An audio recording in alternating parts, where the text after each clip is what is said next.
Okay, we are creating equivalent expressions. So if you are able to complete these problems on your own, that's a level 3. That would be a 3 in the grade book. So I want you to write that up top. Level 3, baby. Oh, except for my pen is having a stroke. So here we go. Level 3. Okay? So it says use distributive property to generate an equivalent expression. So we are going to distribute what's on the outside of the parentheses. So I'm going to do number 4. Actually, you guys can cross off number 5. That's useless. So here we go. Number 4. I distribute the 10 to the 2. That gives me, what's 10 times 2? It's 20. And then I put the A on there because A is part of the 2. Okay, now I distribute the 10 to the 4. The minus sign comes over because you have a minus sign right there. So what's 10 times 4? Good job, you're so smart. It's 40. And I add my B on there. That's a B, not a 6. Then, last but not least, I distribute my 10 to my 6. I pull my plus sign over because there's a plus sign over here. What's 10 times 6? Yeah, oh my gosh, you're so smart. Oh, screen.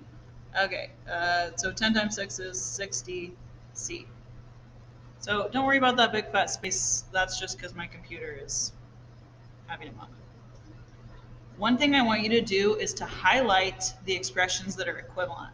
So we just made an equivalent expression to this expression. So I want you to take a highlighter. I want you to put a box around the equivalent expressions. Okay? I want that to be thinner. Okay. So look. 2 equivalent expressions. All right. The next piece is a little more difficult. So if you can do this on your own, like I said, this is level 3 material, all right? So it says use the GCF and the distributive property to generate equivalent expressions. Draw an area model to illustrate. Cross off that last bit. We're not drawing area models.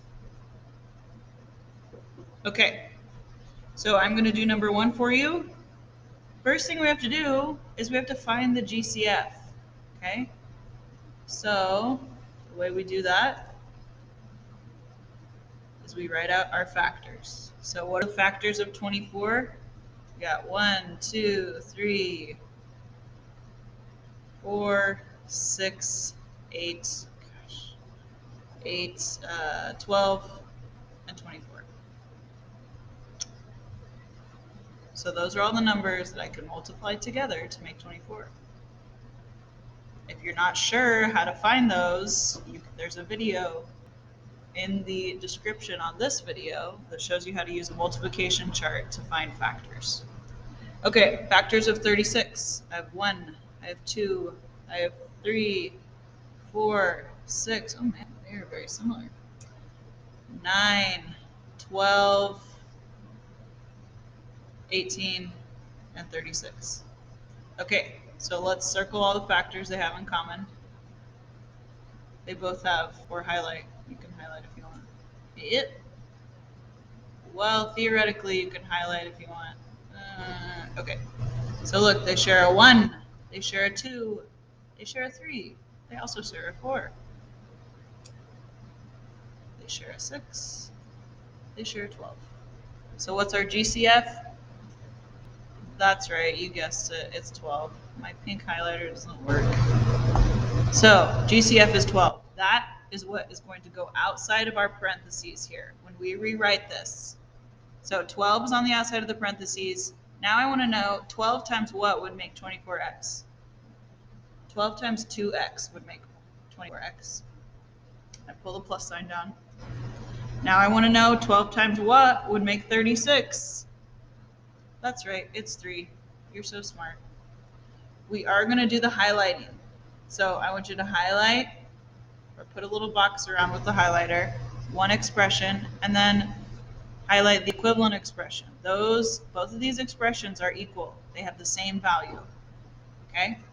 It's important that you know, that you recognize when expressions have the same value just by looking at them. I know if I distribute that 12 to the 2, it's going to make 24x. I know if I distribute that 12 to the 3, it's going to make 36. The backside is the same as this right here, but I'll do 1. So let's do 6. Let's do 6. So first thing we got to do, oops, we're going to find the factors of 45 and the factors of 30.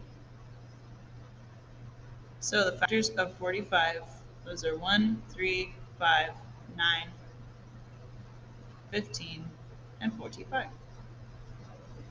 Factors of 30, 1, 2, 3, 5, 6, 10, 15, and 30. And 30. Okay, again, the space is because my screen is acting a fool. Okay, so let's circle all the numbers they have in common. We've got a 1, we've got a 3, we've got a 5, and we've got a 15. So my GCF is, yep, you guessed it, it's 15. The biggest number that both numbers have as a factor would be 15. So that's going to go on the outside of the parentheses. So 15 times what makes 45? Yep, good job. So smart. It's 3m. 15 times 3 makes 45, and I put my m on there because I've got an m in the original expression. 15 times what makes 30? That's right, you got it. It's 2. 15 times 2 makes 30. So again, you're going to draw a little box around the equivalent expressions. 45m plus 30 is equivalent to 15 times the quantity 3m plus 2. All right, you're doing the rest on your own. Good luck to you.